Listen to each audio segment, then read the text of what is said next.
what's the best ways or way that musicians and singers can work together? Where are we going with this? So I think at the top of the year, I had a discussion with my worship team and the musicians. And one thing that I wanted to do, I didn't really want to talk at them. I wanted to hear what they had to say first. And then I added on top what I was thinking and what I was feeling.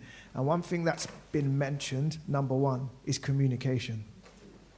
Being able to communicate with each other.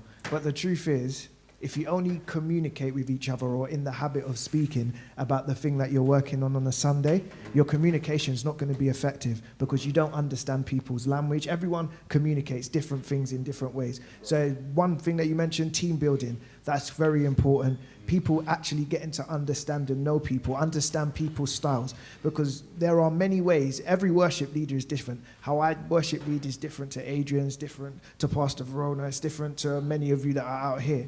But if we actually have an understanding of who the person is and where they're coming from, we can start to understand their style. And then we can now, for example, if Adrian's coming to lead worship at my church, the musicians at my church are not going to approach it the same way they would approach dealing with me, because they'll understand that he's different and they might not have it spot on, but they'll be able to give you a sound closer to what you're used to based on understanding who you are.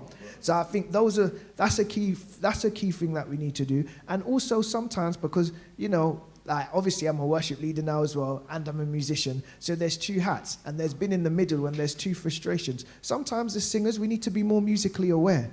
Not everything that we think or everything that we sing at home a cappella can actually work with the function of actually coming together as a band. So so there's that part as well, where we need to have the knowledge and begin to understand. And sometimes instead of making statements of this is how I want to do it, it's can it work this way? And if it can't work exactly like this, how can we get close to this sort of sound? And that way, we're having a conversation, and it's not a demand. The same way, it's not the musician saying, well, I watched New Zion Temple or I watched Potter's House last week and they played it like this, so we should do it in this style. Because that doesn't work either. So it's a conversation to be able to come together to find the middle ground and just understanding everybody's language.